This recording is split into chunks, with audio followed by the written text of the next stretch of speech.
নিজেদের অভ্যন্তরীণ বিষয়ে অন্য কোনো দেশের হস্তক্ষেপ চায় না বাংলাদেশ। ভারতের নয়াদিল্লিতে ২০ নভেম্বর কলম্বো সিকিউরিটি কনক্লেভে বক্তব্য দিতে গিয়ে বিষয়টি স্পষ্ট করেন জাতীয় নিরাপত্তা উপদেষ্টা ডক্টর খলিলুর রহমান।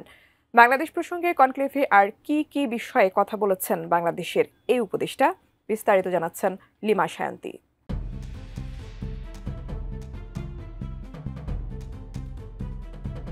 ভারতের নয়াদিল্লিতে অনুষ্ঠিত কলম্বো সিকিউরিটি কনক্লেভের ৭ম মন্ত্রিসভা স্তরের বৈঠকে উপস্থিত ছিলেন বাংলাদেশের জাতীয় নিরাপত্তা উপদেষ্টা ডক্টর খলিলুর রহমান। আর সেখানেই বাংলাদেশ প্রসঙ্গে বেশ কিছু বক্তব্য রেখেছেন তিনি।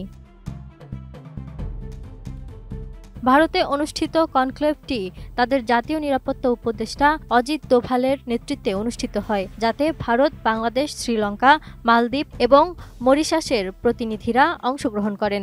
এটি দক্ষিণ এশিয়া ও হিন্দ মহাসাগরীয় অঞ্চলের নিরাপত্তা সহযোগিতা জোরদার করার জন্য একটি গুরুত্বপূর্ণ প্ল্যাটফর্ম।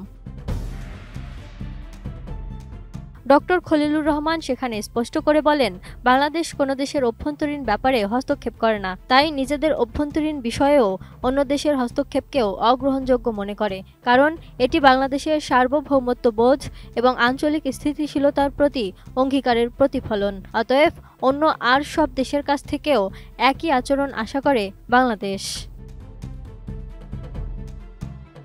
নতুন বাংলাদেশ গড়তে এলো জুলফিকার স্টিল। জুলফিকার স্টিল, ইস্পাত দৃঢ় অঙ্গীকার।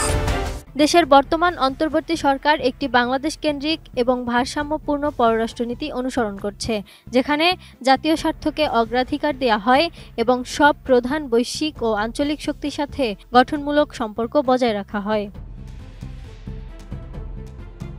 বিভিন্ন সময়ে, বিশেষ করে নির্বাচন এবং মানবাধিকার সংক্রান্ত বিষয়ে যুক্তরাষ্ট্র, ভারত এবং অন্যান্য দেশের মন্তব্যের পরিপ্রেক্ষিতে বাংলাদেশ এই অবস্থান জোরালোভাবে তুলে ধরেছে। বাংলাদেশ মনে করে যে গণতন্ত্র ও মানবাধিকারের মতো বিষয়গুলো দেশের নিজস্ব ব্যাপার, আর তাই এ বিষয়ে অন্য কোনো দেশের হস্তক্ষেপ অনাকাঙ্ক্ষিত। গত বছরের আগস্টে অধ্যাপক ডক্টর মোহাম্মদ ইউনূসের নেতৃত্বে অন্তর্বর্তী সরকার দায়িত্ব নেওয়ার পর এটি দ্বিতীয় কোনো উপদেষ্টার দিল্লি সফর।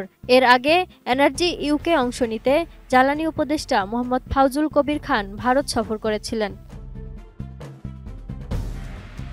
জাতীয় নিরাপত্তা উপদেষ্টা এমন এক সময়ে দিল্লি আছেন যখন মানবতা বিরোধী অপরাধের দায়ে ক্ষমতাচ্যুত প্রধানমন্ত্রী শেখ হাসিনাকে আন্তর্জাতিক অপরাধ ট্রাইব্যুনাল মৃত্যুদণ্ড দিয়েছে। অন্তর্বর্তী সরকার এরই মধ্যে দিল্লিতে আশ্রয় নেয়া শেখ হাসিনাকে বাংলাদেশের কাছে হস্তান্তরের জন্য ভারতকে অনুরোধ জানিয়েছে।